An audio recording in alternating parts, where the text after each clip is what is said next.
look, I think they were on top of us most of the game. We couldn't get any fluency going, and they were a lot tougher around the stoppages. Certainly sat on the back of us, and I suppose they were very aggressive at their opponents. So I think they were a lot more switched on than we were.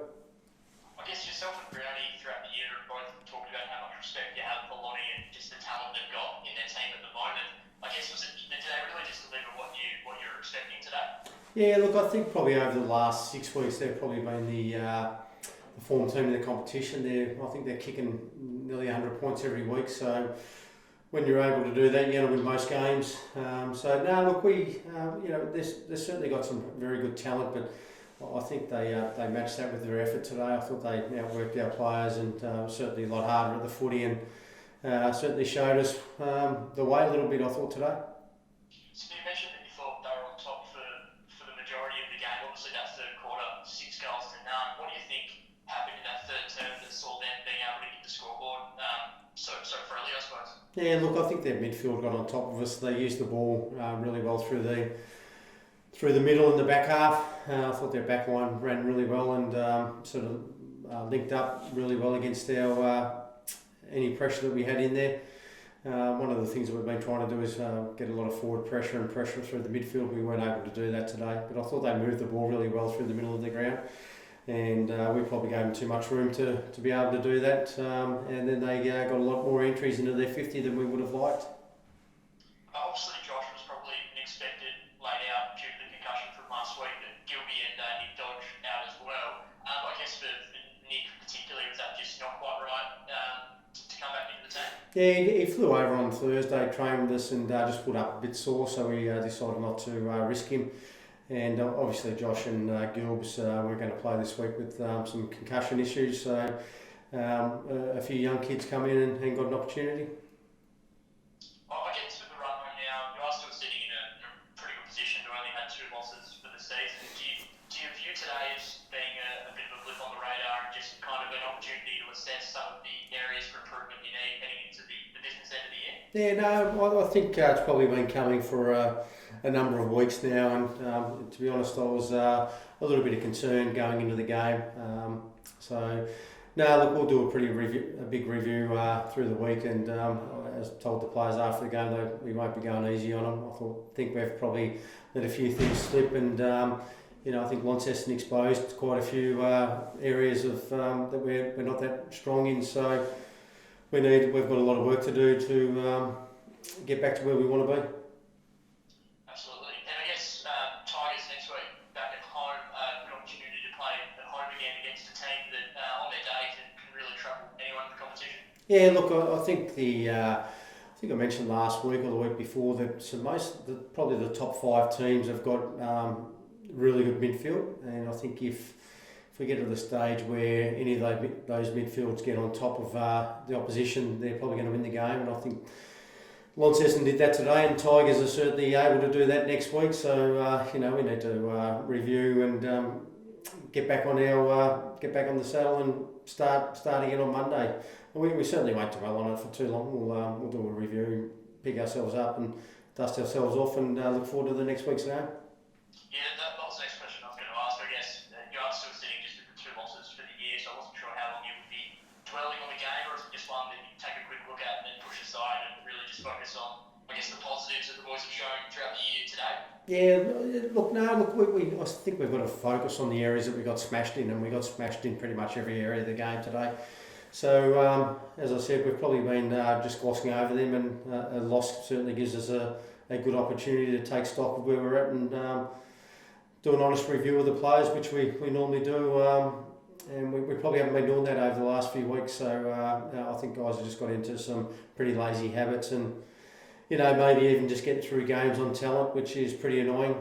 So we need to get our effort back up now. And Thorp, congratulations on the win, a really comprehensive performance today. Yeah, Lauderdale started really strong, much the same as Glenorchy last week, and it took us probably a quarter to get going, and then when we were sort of level at half time, we thought with our competitiveness that we could really match them in the second half, and we were fortunate enough to be able to go on with it. Yeah, there seemed to be some real parallels this week to last week. I guess that third quarter get on top in the middle, and then hitting the scoreboard from there. Is that how you read that third quarter as well? Yeah, and that comes from a bit of self-belief. We had to adjust a few things after the first quarter. They got on top around the footy, but then our big boys around the middle of the ground really went to work, and all of the boys in there had really strong afternoons, and were able to get the ball inside 50 and either hit the scoreboard or lock it in there. I know a lot's been said about Fletcher Seymour and Joey Harper this season, but the two of them were just sensational today. Yeah, they were. And Tim Bristow, who did a bit of a role on Sam Siggins. I thought Joby Harper was a very strong performer. He led from the front as the captain of the team, and did a great job. And Fletch just he's been extremely consistent, and we know what we're going to get from him each week. I guess a lot's made of those guys have been in really good form, some of the high profile players in the team throughout the year, but I guess guys like Jack Tuthill or Jacob Boyd just seem to bob up and play their role each and every week. You must be really pleased with the depth the group's showing at the moment. Yeah, I mean, I'll say it again, we're still a developing side. Our best footy is definitely still ahead of us. Tuthill, Holt, Boyd, Wright, all those young guys are still cutting their teeth, they're still learning their craft, and they're getting a bit more confident each week about what they can and can't do. And I thought Jack Tuthill in particular today's defensive efforts on some really good players was outstanding. I guess for yourself, mate, 7 goals obviously must be pleased with your own performance, but even though I think you kicked 7, it still looked like it was a really strong team dynamic up there, with obviously James Gillow bobbing up with 3 and a couple of the midfielders hitting the scoreboard as well. Yeah, we've been working on it all season to have a forward line that doesn't function around one person, and I think we've seen in the last month, each week a different forward bobbing up and leading the goal scoring. I was fortunate to hit the scoreboard today, but a lot of that just came from a really strong midfield group that allowed us a lot of inside 50s and kicks to advantage, which always makes your day a bit easier. Absolutely, and I guess I'd like to know how you saw the midfield battle between Hamish and Hayden Smith, two of the really dominant ruckmen in the competition and two of the more informed ruckmen as well. It looked like Leiden really got on top in that second half. Yeah, I thought Hayden started the game really strongly, and I gave Hamish a bit of a kick up the bum at quarter time, and he responded like a man. He went to work, and he had 45 hit-outs and 6 clearances, so it was a pretty strong 3 quarters following the first quarter, and that really sets us up with Joby and Fletcher and Timmy, Jack Donnellan, Brawler, Brian Taylor went in there as well. And then over the next couple of weeks, we'll start to add Jay Blackberry and Dylan Riley will go through there as well, just to give us a bit of depth through that part of the ground. Brody Palfreyman and Casey Brown's roles as outside mids was really important today as well. We rate Lauderdale's outside game really strongly, and we thought we did a good job outside. You just touched on Brendan Taylor then as well. He's played a bit of senior footy over the last couple of years, but the last month or so, he looks to really be playing some fantastic footy, particularly with his tackle pressure. Yeah, Brendan Taylor's an extremely underrated player. He led our tackle count today with 14 tackles. And he's extremely underrated. He gets the ball going our way, he wins a lot of clearances, and he's helping build depth through that part of the ground that every team needs. I guess a win over the ladder leaders and some really hot form at the moment.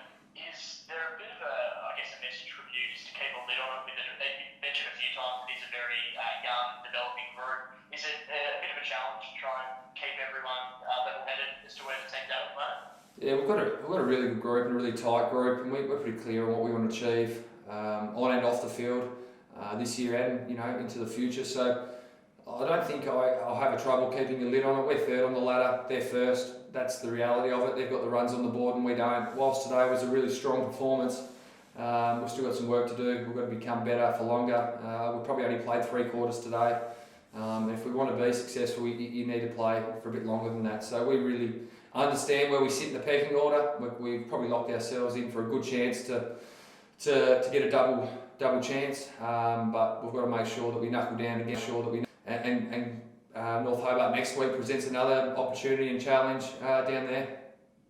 Absolutely, yes. So North Hobart next week, and then North Lonnie the week after. I know the track record against North Lonnie hasn't been great for the club in recent years. Is it more of a 1 week at a time thing, or is that a game that you're already starting to eye off as a real opportunity to make a statement? Yeah, not even considering thinking about North Lonnie at this point. We need to worry about North Hobart, and they've got some very good players. I think they're well coached, and I think they're progressing nicely. They had a bit of a tough patch, obviously. Last year, I think their senior guys in the side and some of their developing kids. I think Bear's doing a good job with them. So we need to make sure we're really respectful, recover really well, and make sure we just go back to work and get the ball going our way from the middle of the ground and focus on that game solely.